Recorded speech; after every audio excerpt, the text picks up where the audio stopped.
Hello and welcome to Snide's Return, a tabletop roleplay podcast. My guests today are authors, talkers, podcasters and dungeon masters. Like mages from the shoreline, they join me today to discuss the matters of the chromatic, metallic, and of massive medieval towers. Like beacons of hope, they burn bright. Their words are warmth to our ears because of their passion, compassion, and familial familiarity with the TTRPG community. Here to talk about settings, scheduling, storm wrecks, starter sets, and to borrow from Optimus Prime, till all are one, are Dungeon Talk hosts, purveyor of irreverence, Shelly Mazzanoble, and, looking to engage with the next generation, Mr. Greg Tito. It is an absolute pleasure to welcome you both to the show. Wow. That's amazing. That- I love all of the pun-tasticness of this intro. Oh my goodness. This is amazing. Thank you for having us. No, it's an absolute pleasure. It's a real boon for me to have you on the show. I've listened to Dragon Talk for... we'll get to that. We will get onto that.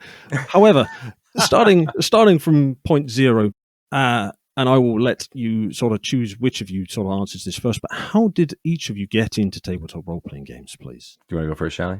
Okay. Or do you want to nominate me? No, I'll go. Because it's... my story is my employer made me play it. My employer happened at the time to be, and still is, Wizards of the Coast. But I didn't play D&D growing up, and I am still very bitter that my parents did not find me a D&D group, because it would have been really good for me. But I am also a firm believer that you don't choose when to play D&D. D&D chooses when it's time for you to play D&D. So for me, it was as a full-grown working adult. I got a job in the publishing department at Wizards of the Coast after being at the company for probably around 6 years or so. But I was working on every other brand except D&D. And I got my dream job in the publishing department. I was so excited to be working on novels and kids' books. And that's when my boss was like, "Oh, you don't actually know how to play D&D, but you think you can help market the books to D&D players? Maybe it's time for you to learn." I hid it as long as I could. But I did join my first game. And by the time the Dungeon Master obviously had to help me roll up my first character. It was 3.5 edition, and I had no idea what was happening. There was just so much dice rolling, so much math. I don't know why it took so long, but I was like, oh my God, what have I gotten myself into? But by the time he finished rolling up that character, I was like, I actually think I quite like this game, because I've always had a lot of imaginary friends.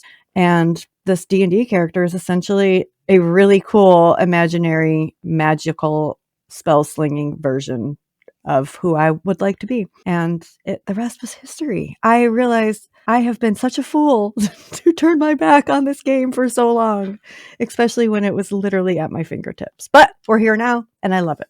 We certainly are. And yourself, Greg, please. I have a slightly different story, but I did come to it really as an adult, like Shelly did. So I loved fantasy when I was a kid.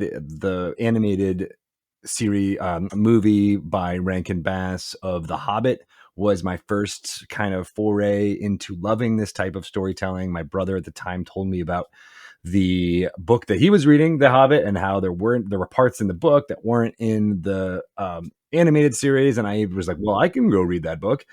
Third grade, fourth grade, started reading The Hobbit, and I just started devouring all fantasy books from there. And one of them was a Dungeon Master's Guide that was on my brother's shelf. I think, determined it came from a hand-me-down from a neighbor, was one of the only reasons it came into our possession, because my parents were Catholic, still are Catholic, and this was the devil's game in the 1980s, and they did not really encourage me to play as much as possible. In fact, it ended up being about like pulling teeth, trying to get me to go, having to drive me to go and play. So I didn't play a lot. I played a couple of times. It really wasn't any time, any regular playing of D&D, but I loved reading about it. I loved the manuals whenever I could pick them up and pore over the stats and why they looked the way, why certain characters were the way they were, and this whole kind of simulated world. I loved all that because it was like, oh, I can be in the fantasy novels that I love so much. fast forward to, I went to school, I got married, I moved to New York City, and then I had a thought of like, well, wait a second, I can play D&D now. I can make my own decisions. I am a full adult. And so, the internet was somewhat new, but I was able to find like-minded people in New York City, which, doesn't surprise anyone. There are a lot of people there. So, of course, there are a fair number of D&D players, even back in 2003 or 2004, whenever this was. Found a group, eventually played through an entire campaign, the Age of Worms campaign from Dungeon Magazine, also in the 3.5 era. And from then I was hooked. I just loved the amount of storytelling and camaraderie that this group had, and fell into writing about TRPGs and even writing some material for third-party folks like Goodman Games in the 4th edition era. I think that was the real reason why I got hired to be a game journalist at The Escapist, because of my D&D cred. Really impressed the publisher there, and started writing about video games, which is another passion of mine. But I was always trying to steer towards writing more about tabletop and Dungeons and Dragons specifically. And got some notoriety there, and then eventually started working at Wizards and was able to kind of bring all that love of fantasy and storytelling that can come from Dungeons and Dragons, and tell the world about it. And then all of a sudden, Shelly asked me to be on an episode of the official Dungeons and Dragons podcast at the time. It was not called Dragon Talk, and I was like, hey, I know how to do podcasts. I did them when I was a game journalist at The Escapist, and started just being like, maybe we should do some things like this and have a more regular schedule, and maybe we should name it, and maybe we should have some guests that are a little bit beyond the building, even though what Wizards provided was amazing, be able to talk to the people who are making the game happen. But I was like, let's see if we can get out the idea that you don't have to be what people thought of as the stereotypical D&D player to get something out of this game. And by inviting people from all walks of life to talk about their experiences in Dungeons and Dragons, in tabletop role playing, it just expanded that web of people who are like, maybe I want to try that. Maybe I want to play that game, to people who are playing. And then just, the snowballing of the audience and the community that we've seen in the last few years all kind of stemmed from me and Shelly. I'm just gonna say it was really just You are the sort of the progenitors of this whole movement. That's a tagline now. We're going with that. So you both sort of had to become adults to sort of almost become in touch with your inner child again, and sort of free your sort of creative selves in that sense. Since sort of coming together at Wizards and doing the podcast, what have been some of the most special interviews you've done, and how have you seen the game progress as you have done more and more of these interviews? I think one of the specialist interviews, and one that had a big impact on me, was when it was actually Bart and I. Shelly wasn't on this episode, but it was me and Bart spoke to Tanya DePass, who was a gamer who I'd followed for a long time in the game journalism sense, and she was a Twitch streamer, and she just happened to live stream or live tweet a panel that Jeremy Crawford was on about Dungeons and Dragons, and I had no idea that she was a D&D fan. So I was like, "Oh, why don't you come on and talk about your D&D experiences on Dragon Talk and how it pertains to our shared love of Dragon Age and other computer RPGs out there?" And she graciously accepted the invite to be on, and through discussing with her experiences and how different they were to mine, being a person of African descent in the both video game world as well as the D&D world, and how she experienced different parts of the lore, it really did open a doorway into my brain as to like, wow, this is very different from my experience, and I don't want to be a part of any group that puts up those roadblocks or prevents people like Tanya getting just as much excitement and pleasure out of playing this game that all the people that I played with over the years had also received. And then I had this one little weird epiphany where I was like, well, wait, actually I can do something that can change that a little bit, right?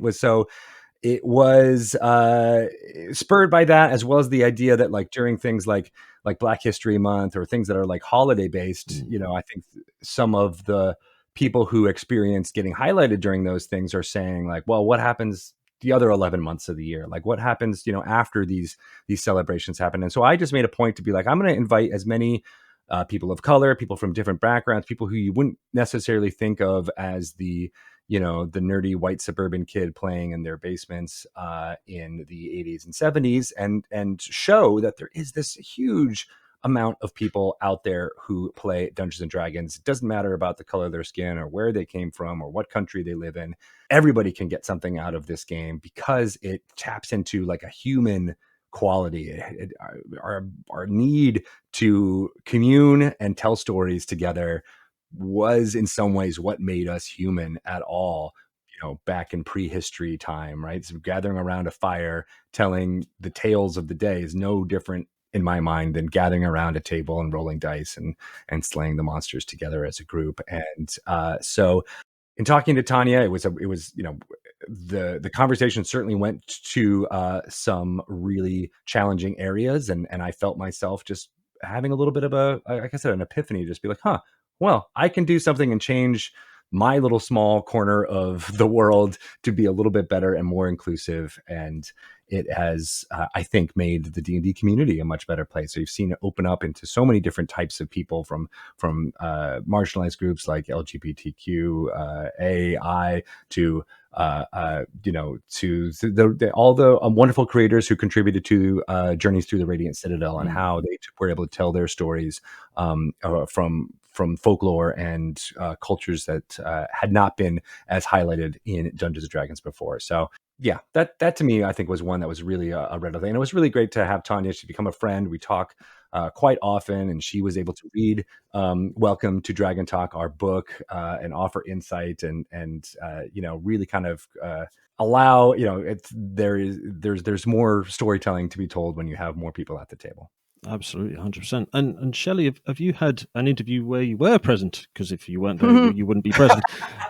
Where you have had an epiphany, a deeper response or an understanding, or just a fantastic guest be for the humor or other aspects, not necessarily just yeah. I mean, there's so many. I can think of 6 right off the top of my head that stood out, which is exactly how this book ended up getting written, because there were so many just memorable guests that resonated with Greg and I in different ways. I think overall, one of the coolest parts about Dragon Talk is that it shows that D&D is this great equalizer, and that there are people whose paths we may never have crossed, and yet we have D&D in common. And so we can just sit and talk about how much we love playing warlocks together, or anything about D&D. Like, we had a conversation with Emily Axford, who is an actress and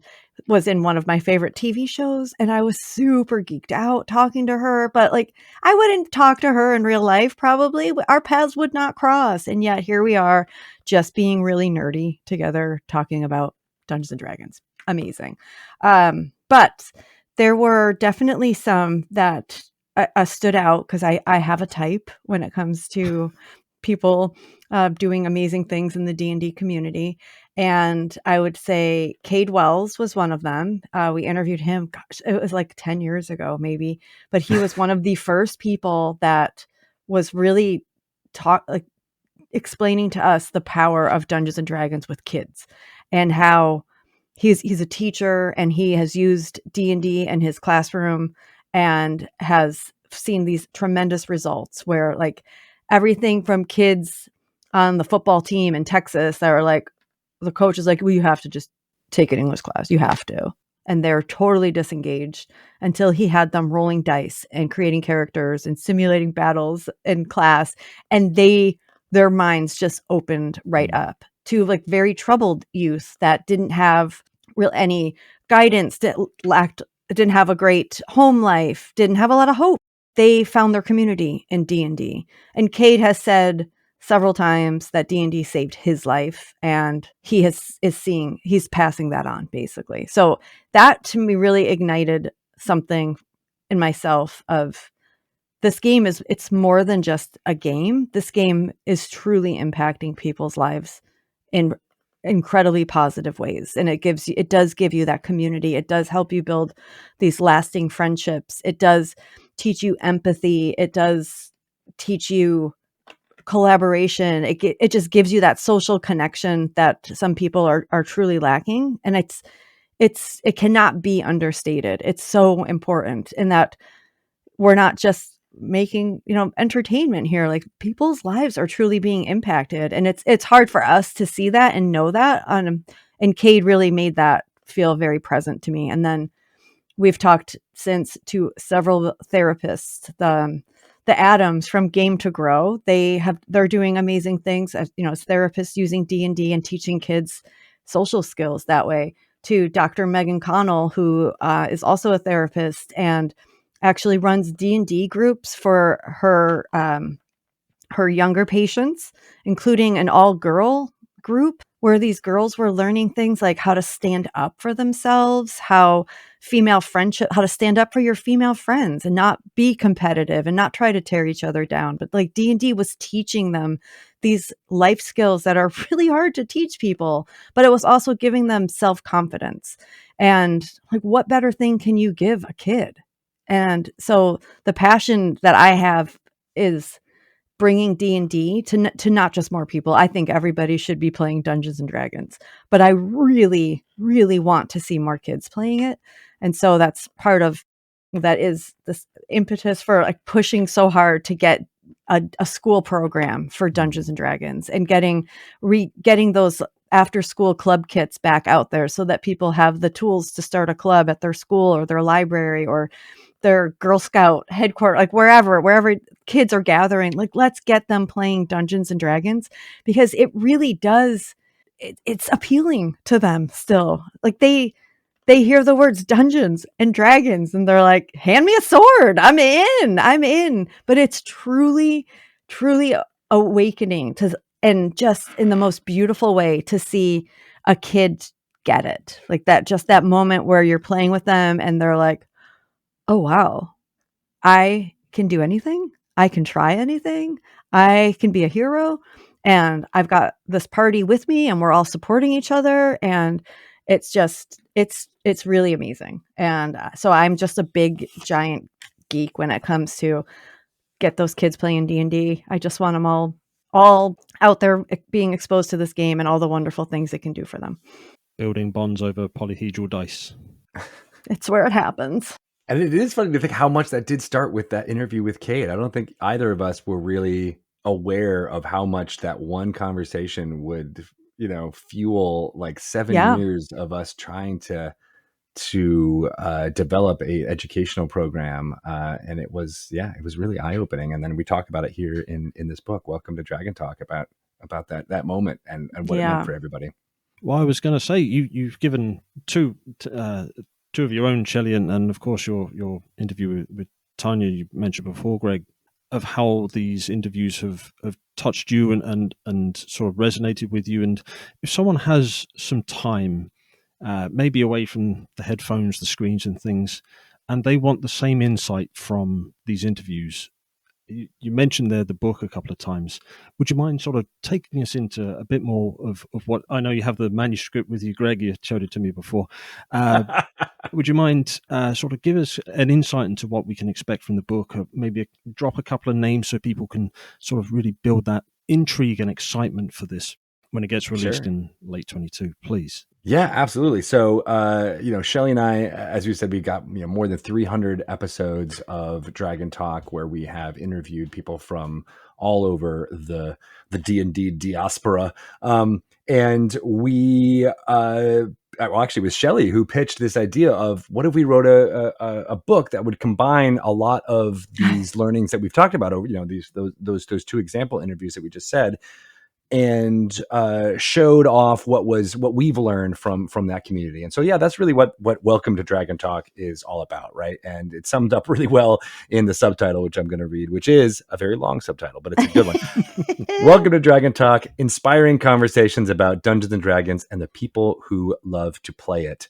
And we start off with a pretty casual conversation between me and Shelly about what Dungeons and Dragons is. We didn't want to alienate anybody who may not be super entrenched in the D&D community who might want to, pick this up and learn about it for the first time.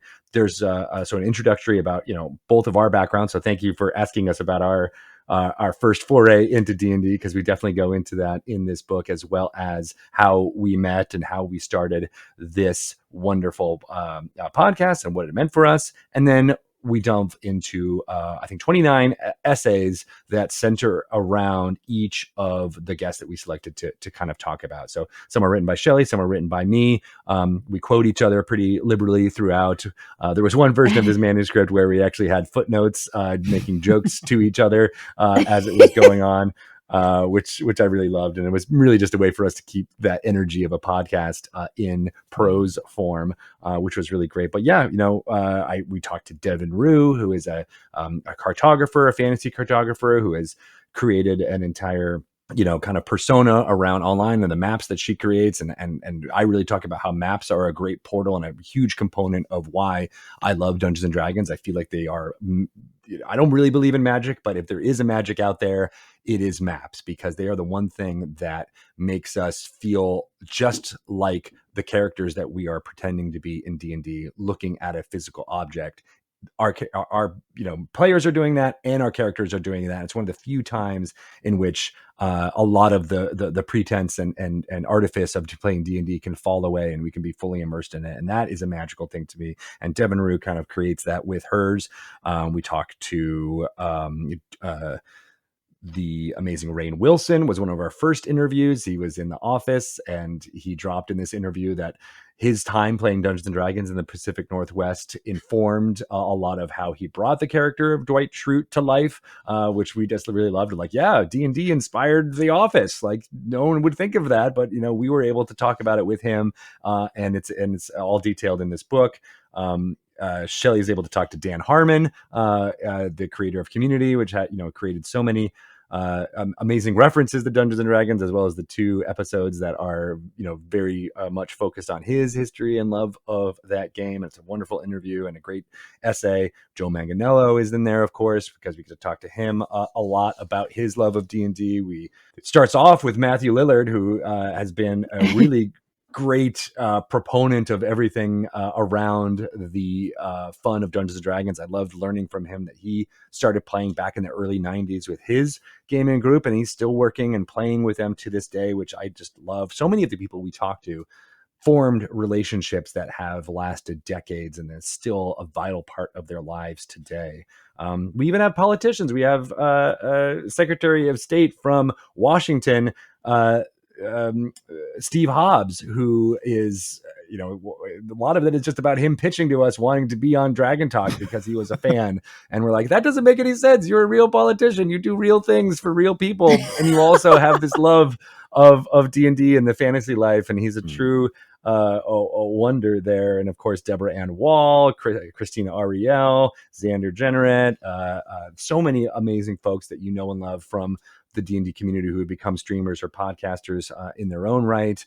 A lot of them, I wouldn't say get their start on Dungeons & Dragons, although I will say B. Dave Walters is always the first person to say that if it wasn't for us inviting him on Dragon Talk and being a part of this D&D community, that he wouldn't have any of the career that he has now. And so a lot of that is about shining a light on different parts of this community. And we wanted to, write a little bit of essays about each of them and how it all works. I don't know, did I miss any there? There's a lot of people that we talked to, but those are some highlights.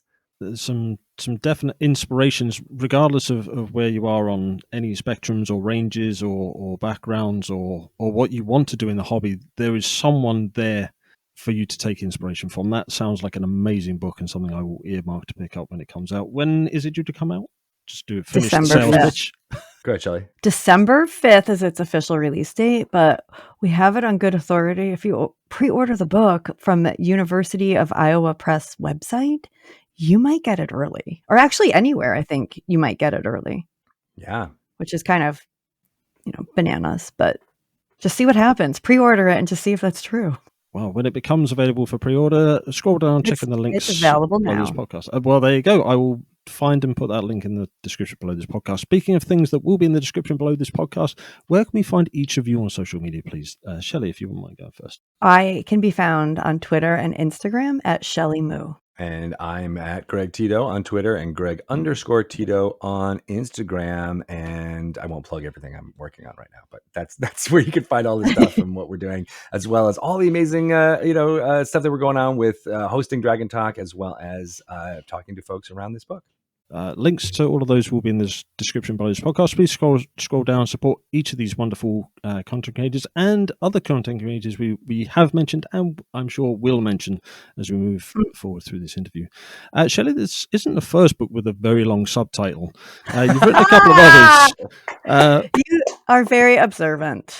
So what has the writing side of this been like, coming into the hobby, as you mentioned, from the publishing wing, working for Wizards and producing now 3 books, including this one, but the 2 beforehand? I always fancied myself a writer. However, if you told me, I don't know, 20 years ago that, oh yeah, you'll publish books, they're going to be about Dungeons and Dragons, I would be like, oh my hell no, never, not a chance.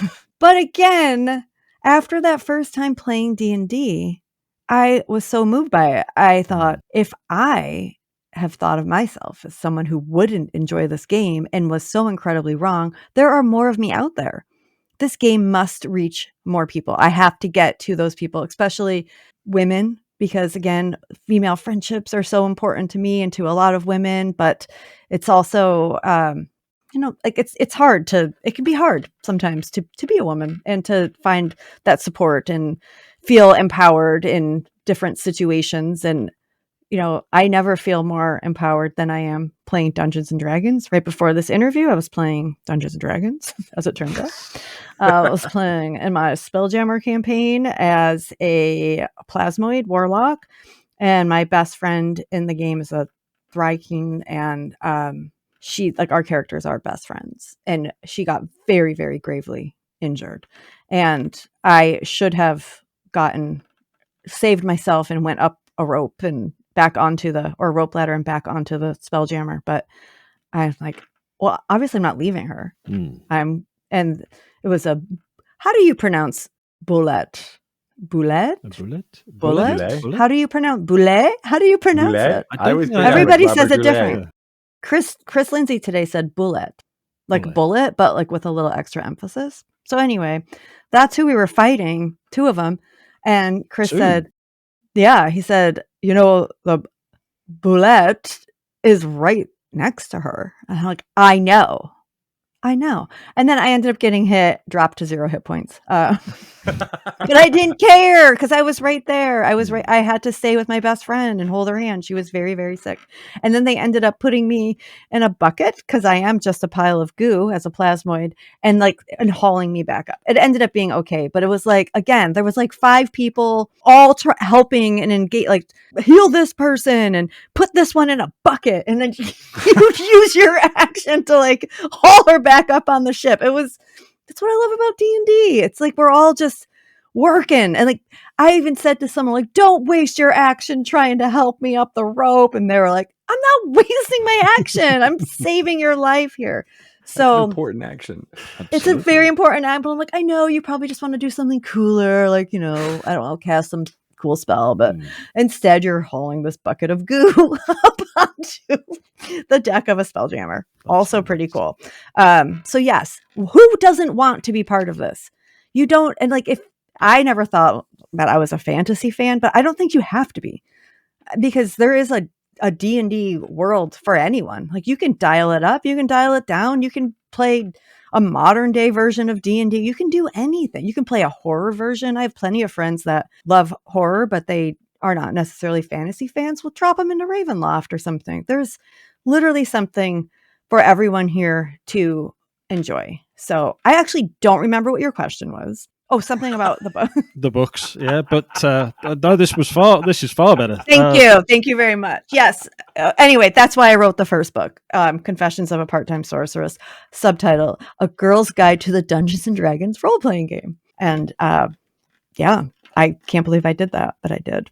And your second book, did you go from self-help to elf-help? Sure did. Because again, trying to get to the heart of what it is about this game that is so incredibly powerful and so meaningful and so important to so many people. Obviously we work with a lot of people who love Dungeons and Dragons and have played it since they were children.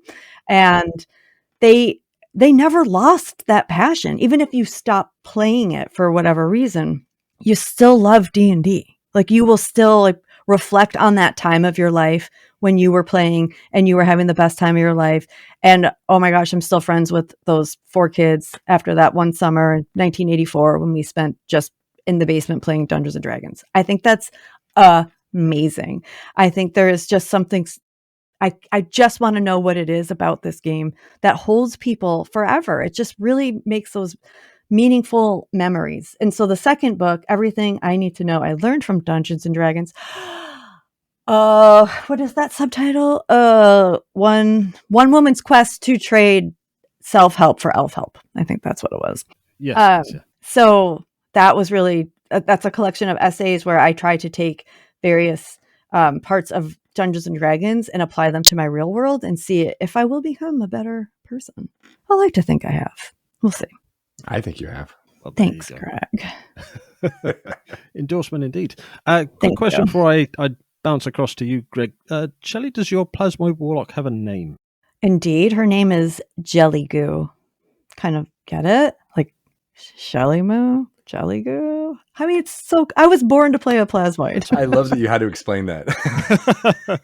I can't read Adam. I can't tell if he's that's a dumb name or if he was super clever pun. No, I was very happy with the pun. I've written it down just to make sure I get a mention. And Chris Lindsay today, when I was getting attacked, he was like, I think everyone can agree there's always room for Jell-O. Come on, jerk. Yeah. And then I was almost killed. Was it into the bucket with squeegees and sponges, or were they slightly more sort of gentle with you? I think they were more gentle, but they were very rushed.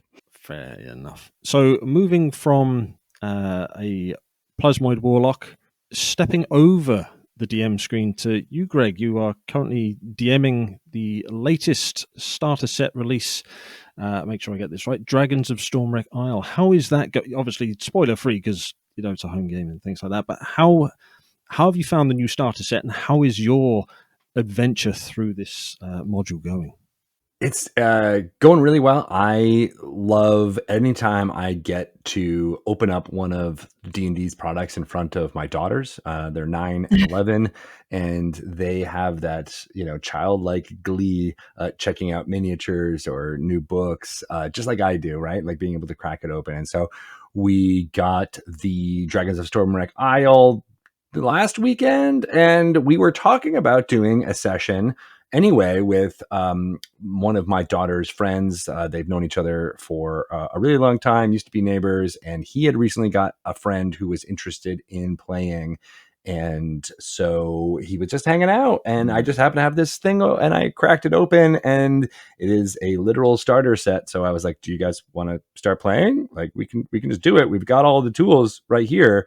And there was a moment of yeah, let's start. And so it was almost an impromptu way. We were going to start tomorrow is actually when our first, official session is, but it was really nice to just begin with their understanding of that first encounter and picking up some of the ways that the rules work. And I love introducing Dungeons and Dragons to kids who have not played before, because Shelly was talking about that moment of, oh, I can do anything I want and you're going to have to react to me. It's such an empowering thing, not only for adults when we experience it, but for kids, because so much of their lives is no, you can't do that, right? So much of it is you must follow the rules and get in line or play the way you're supposed to play, that the recess monitor says you have to play. And this is very much a free, do what you can do. Obviously, here's some guidelines, here's some ways to more effectively do what you need to do to help your players out, and maybe get a bucket and get your jelly goo together. And it went really great. Like my youngest daughter, I'll let you know, just hasn't enjoyed when I've tried to introduce D&D to her in the past as much, because she is very has a really active imagination, and honestly, I think she's a dungeon master, in training. I just want to get her a little bit more familiar with how to work with other people before I kind of just be, oh yeah, sure, you're the dungeon master. But I think in a few years, she is going to be the person who's running the games for all of her friends. And this was the first time I think that she really latched on to being a player and succeeding.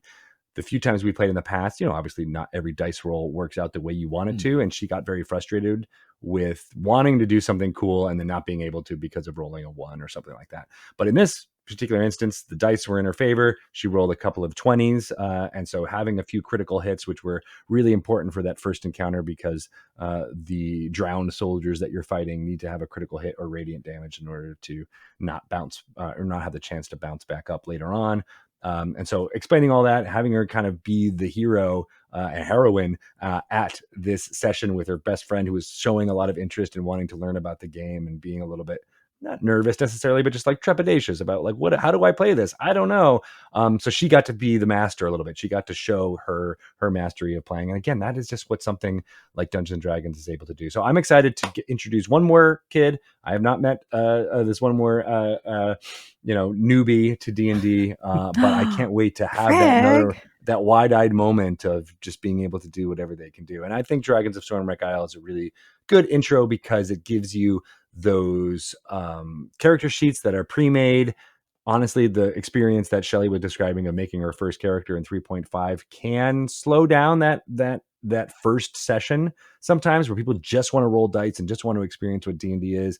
Oh, but you have to make a character first. Sometimes the process of making a character can just add a little bit of swampiness to that first thing. And so what I like about the starter set is that it just gives you the ability to, here's the sheet, I'll tell you what this all means. It's explained in pretty naturalized English on there, how to make it happen.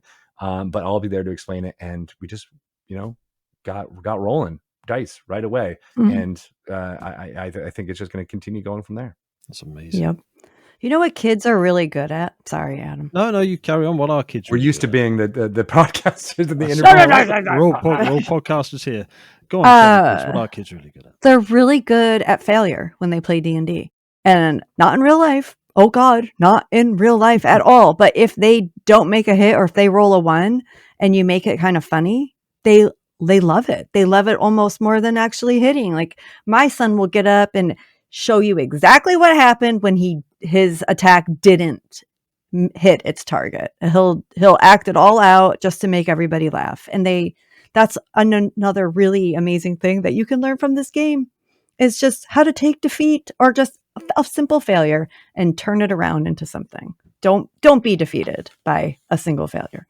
Mm-hmm. Well, your point and sort of building off of what you were saying there, Greg, sort of leads on to my next question, which is effectively, given your respective experiences, both in front of and behind the screen, if someone is trying to introduce maybe the children, as you have mentioned there, Greg, or you have Shelly, or even just friends, work colleagues and things, what advice would you give to someone looking to sort of become that dungeon master and really sort of encourage play?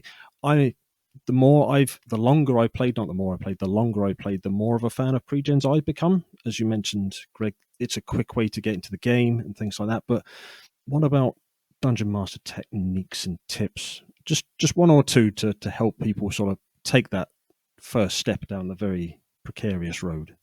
You've been learning a lot, Shelly, by all of your How to DM segments. I have been learning a lot. Some of the best dungeon masters in our community have given me great advice, as Greg said, on the How to DM segment on Dragon Talk. So I had a not great experience and then took like a decade off of dungeon mastering because I was too scared to go back. But then those kids brought me back. So the best thing is do something published. Like you don't have to start from scratch. Just find a fun published adventure. Don't over prepare. That is the best thing you can do, because it's never going to go the way you think it is. You can read it, of course, and just maybe earmark the stat blocks you need, but don't over prepare. Just be open and excited to see what they're going to do.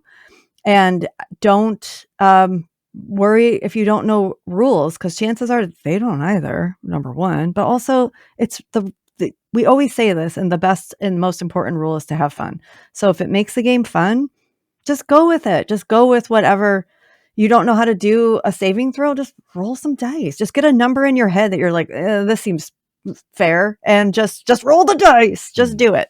So rule of cool it up, and don't over prepare, and don't worry if it doesn't go your way, because then that means you're playing it correctly. Greg, what about yourself? I mean, everything Shelly said, I think building on that, I would say that my secret sauce with dungeon mastering is to describe what the senses are feeling, kind of out of the gate, right? Like, so that it's not necessarily, oh, I swing my sword, I do X damage, move on to the next turn. You want to give that fantasy of what it's like to be in a cinematic fight or a cinematic scene. And so it doesn't take a lot of time. I think that's another thing that people, when they get that advice, they're like, whoa, how do I do that? But it's just simple. It's be like, oh, you hear birds chirping, you smell the spray of the waves as they're coming towards you, and the sand underneath your feet is soft and making like little crunching sounds as you're going forward. And like just those small little details are enough to be like, oh, okay, I feel like I'm in a setting now and not in the basement or wherever you're around the table that you are currently playing as. Like, it just gives a little bit for. And then I also really like to give new players especially that ability to describe it, the surroundings as well. It's not just a dungeon master who can do that. If there is a failed roll or a successful roll, or sometimes just being able to knock out one of the adversaries that they're fighting, I like to give the power to them. Just be like, describe what you look like. How did it feel? What did it sound like when you vanquished that goblin and smashed that zombie against the wall, or not? Maybe they don't smash against the wall, and it's give them that little bit of storytelling freedom. And that's another eye-opening moment where they're like, oh wait, I can do what you were just doing. Like, I can paint the picture just like you're painting. And that shared storytelling is what D&D is all about. And doing those like really simple things early on can set the tone for how your entire session or campaign is going to be with those new players. So sort of build the immersion for the cinematic, not the mechanic, effectively. Exactly. I learned that from Greg, which I loved seeing him do when we were playing with some new people. When he asked, because I think sometimes new people also don't know how to role play, or they don't know how much they should role play, or what does role play even really look like or sound like, or what should I do? Or they could be intimidated by it or embarrassed. But somebody had cast a spell, and Greg asked that player, what does that look like when you cast that spell? And she got to describe it, but that immediately like pulled her in to the story. And it was a really gentle way of encouraging someone to like own their character and kind of get into the role playing a little bit, which I thought it was really clever. And it works really well with kids because they love to describe the damage and the spell and everything. So we mentioned there about sort of building the immersion, mentioned about running published sources to help with dungeon mastering and things like that. So to each of you, do you have a favorite setting? I will caveat with this. Mine is Eberron, since I got Rising from the Last War. That was my first setting. Eberron is just hands down my favorite setting. But what about yourselves? What setting, if someone was to say, right, we're going to play a game tomorrow, grab a book, which book are you going for? I can answer this because I am going to be playing next weekend with a family brand new to D&D, and the first book that I thought of was The Wild Beyond the Witchlight. Wow. Nice. I think the Feywild is so cool. And I think it's such a wonderful setting in that literally anything can happen. It also provides a lot of there's more story hooks in there that I feel like somebody new to D&D can grab onto, because you can just really go for the fairy tale angle. But there's also just like, you can have as much or as little as you want in the Feywild, and I love The Wild Beyond the Witchlight because I think starting your first D&D experience at a carnival is really cool. And all of the NPCs in that book are just amazing. There's so much cool stuff you can do at the carnival. You could just spend your whole entire time just playing carnival games, or you can like sneak them off into the Feywild. So it was like, I'm very inspired by that book. And I always was, even from hearing it described to me for the first time. So I'm excited to get a chance to actually DM it. Wow. Well, have fun with that. And thank you, Greg. I mean, similar to the first experience you have is sometimes the one that you kind of latch onto the most. So I can't really say anything else than Greyhawk, because the Age of Worms campaign that really opened up my eyes to this Dungeons and Dragons lore is something that I have always latched onto and I really enjoyed. And then, of course, those when I was reading the books back in the 80s and 90s, that was the implied setting that was always there too. So like I loved delving into all that through those things. So I think that's like gonna always have a soft spot in my heart, even though there's not too much there. Like there's a lot of Greyhawk lore, but I love that it was just this hint of there being something that you could add on to. And so like my second favorite, which is the one that I'm really kind of fascinated and exploring more now, is the Radiant Citadel. I really think that is such a wonderful way to build for a dungeon master, right? Like it shows a lot. It gives you all the tools you need for these little mini shard worlds that you can visit from the hub of the Radiant Citadel. And I just love that it's built in with this idea that there are more to explore. And so as a writer and a dungeon master who loves to create their own worlds, like I do, because I was gonna do a cop out and just say it's my world is my favorite world. But as far as published ones go, I think Radiant Citadel does a really, really good job, similar to Greyhawk in a way, in that it is all about giving you a basis and then allowing you to build off of that, however your imagination would want to. And so I think there's so much more to delve into there, especially with the idea of it being not so grim, dark. There are people out to kill you all the time. It's really refreshing right now for me, especially in my psyche. And I like that there can be, conflict that doesn't feel quite so like tyrannical. And so I really enjoy that kind of aspect of it as well too. Like that there can be things that are hopeful and about establishing the type of world you want to see, rather than trying to survive in the world that is terrible and grim all the time.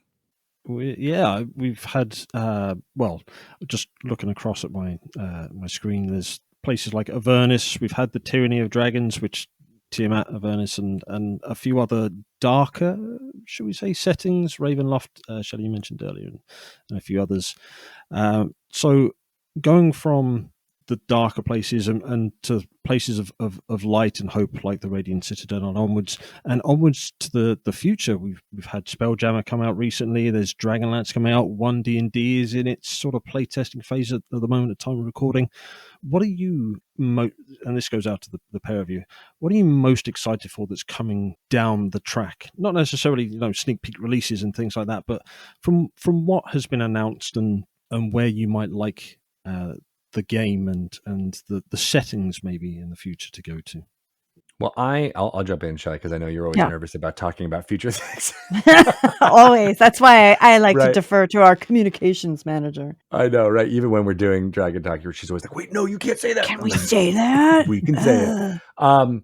But in speaking in more general terms, it's similar to the theme that Shelly was saying earlier about getting kids and their imaginations kind of lit up.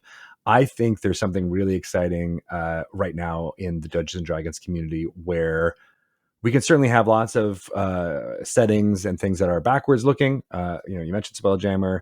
All the stuff that's coming in 2023, like we're going back to Planescape, for example. A lot of those things are like, oh yeah, a little bit of nostalgia, but of course a lot new information going to it. I'm really excited about what that next generation of Dungeons and Dragons players bring to the table. Like you mentioned Eberron, for example. Eberron was just first published, in the 2000s, which is a baby compared to all of the other D&D settings out there, right? Or I guess a teenager at this point. But I want to see new, exciting settings. I want to see things that I have never seen before brought to life in a way that only people from today's generation could bring it. So similar to the way that the D&D creators in the earlier decades were experiencing the socio political and writing stories that spoke to them. I want to see what today's writers who are being inspired, going through school, maybe even being taught by Shelly and Cade Wells and all the people who are using D&D as education, like they're learning about it now. What are they going to create and bring to life? It's going to be something that I've never even considered and thought of, and it will be very Gen Z or Gen Alpha, and there'll be TikToks everywhere and BTSs attacking us or something. I don't know, but it's going to be amazing, and I am looking forward to what imagination is going to come. Shelly, tentatively, if you want to answer this one carefully. I'm still stuck on if Greg made a boy band reference. He did. Yeah, there's going to be evil boy bands that are going to take over the world. I kind of love that. Me and Greg were in sync with each other. That was all. Oh. Is it hot in here? Is it 98 degrees? I don't know. Oh my God. Stop. This is amazing. Okay. I really like Greg's answer. I think, we'll continue to do some really cool things here at Wizards of the Coast. But it's really, I too am excited to see what the community brings figuratively and literally to the table. And I'm very excited to see how our education outreach grows. I just turned in a plan today for how I would personally like to see it grow. But really like seeing us as a company bring Dungeons and Dragons into schools in more ways and more schools and reach more kids and just give them this really powerful learning tool that also is incredibly fun for them to do, and just see how those kids that maybe are like, I don't really like reading. Reading isn't cool for me, which breaks my heart to hear. But you know what? Give them a monster manual and watch it all change. So that is what I'm excited about, the future generations, and just seeing how we can continue to engage and inspire them. Yeah, amazing. So moving from Gen Z, Gen Alpha to the next generation, Greg, re-engage. I had to go with the podcast link. You are almost as good at segues as Greg is. That was good. That was really I good. learned from the master. Learned it from watching you. So I mean, I was in the throes of the pandemic, as many of us were, and I wanted to go back to a time and place that felt a little bit more positive. And I stumbled again on Star Trek: The Next Generation. I started watching it from the beginning, and I was just struck at how much of it is locked up in memories that I had when I was, 8, 9, 10, 11, watching those episodes for the first time, and the utopian feel. And honestly, it was this really nice nostalgia mixed with, man, I wish our world was more like, the way the 24th century is portrayed in Next Generation. And also how much I learned about storytelling and acting and, the way people are portrayed, even the way they're similar to a D&D party, a crew that is the star of a starship. It feels like a D&D party. They all have their different talents, their different stories, and different ways to solve problems. And it's about how they work together to use their talents to the utmost in order to solve those problems. So I wanted to go back, and I pitched it to some of my friends who are also actors and storytellers and comedians in their own right, and who also had a connection to Next Generation. So yeah, we've been watching every episode, talking about what was happening when it first aired. So I kind of intellectually knew this, but I didn't really remember how much history was happening from 1987 when it premiered. Right now we're in 1990 and talking about the start of, the invasion of Kuwait and all that. But then before that, the falling of the Berlin Wall and the dissolution of the Soviet Union was all happening kind of at this moment in time, while the futurism that Gene Roddenberry was talking about is all being shown. So it's great to go back and look at what was happening there and then relate it to us being kids and then adults now also going back and how some of the plots and stories, especially ones that revolve around being older or being parents, really hit a lot differently now really well. And it's been a great journey. So we're about to start season 4 of Star Trek Next Generation, and this is really, I mean, the third season is where it really picks up and gets legendary. The first couple of seasons has some really good episodes, some really bad ones, but this is the moment when it really hits its stride and becomes franchise defining like that series is now. So I can't wait to talk more about those. Wow, that really is the best of both worlds. It actually is. Those two episodes, the best of both worlds. We just did season 3, episode 26 at time of recording. Yeah. And I love being able to interact with the Star Trek community. It's very different than the D&D community, but it also has a lot of similarities. So a lot of the folks that we have talked to on Dragon Talk have been guests on Re-Engage, and V. Dave Walters and Cicero Holmes and Tanya DePaz was on there talking about lots of the ways that she interacted with that. So it's been really great to kind of talk about a little bit more sci-fi world of things. And then we just spoke to Dr. Erin McDonald, who is a scientist in her own right. She has a PhD and is the consultant for some of the newer Star Trek shows on actual, real life things. And so, when we were talking about the antimatter spread that's used in the second part of the Best of Both Worlds Part 2, she's like, there actually are antimatter and matter, and it actually exists, and this would be a great way to do a little smoke screen like it's used in this episode. And I was like, wow, I would not have known that if we didn't have a PhD there talking to us. Well, there you go.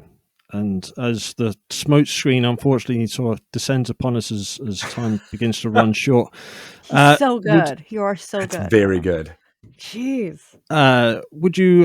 Shelly, would you like to give us a quick reminder of the book's title and when it will become available? And then I'll get social links from the pair of you.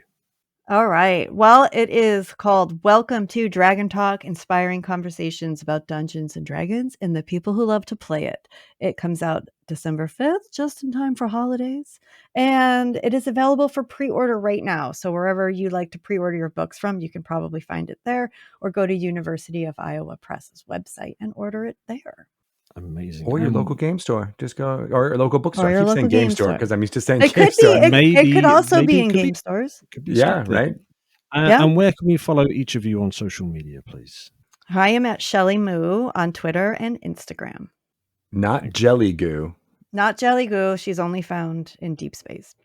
You should try to see if you can get that handle and see if that's be a picture of what you think Jelly Goo looks like. I'm at Greg Tito on Twitter and Greg_Tito on Instagram. If you want to follow Re-Engage and listen to there, it's just Re-Engage on anywhere you get podcasts, like this amazing Snyder's Return podcast, as well as Dragon Talk. But you can also follow us on Twitter at ReEngageTNG. I've made a short film. It's called Ex-Husband. If you want to follow along the updates there, it's at Ex-Husband Film. And we're looking to get that completed. I'm looking at like picture edits and talking about music and soundtrack right now. And hopefully we'll be in festivals soon and viewable to all y'all. But I'm excited about where that's going to go. Amazing. So cool.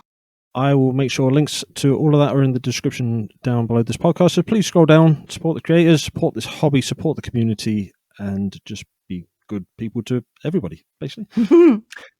It's been such a pleasure to get to speak to you, Shelly, and yourself, Greg. It's been a real boon for myself. Absolutely. I'd love to get you back on the show in the future if you'd be willing to come back and discuss more random topics, including D&D, book publishing, and the very many topics that we haven't been able to touch on just yet, if you'd be willing. Absolutely. Let's do it. Yes. I will sort that in an email, we'll get that scheduled, and all those sorts of good things. Thank you so much for joining me today. Thanks, you. Adam. Thank you for listening. If you'd like to learn more about the show, then go to www.snydersreturn.squarespace.com. Alternatively, you can find us over on Twitter at ReturnSnyder. We have a Linktree link in the description of this episode. And if you want to support us, come and join us over on Patreon. And we also have a Discord server. Please leave us a review because we'd love to learn how to improve the channel and provide better content out for those who are listening. Until we speak again, thank you.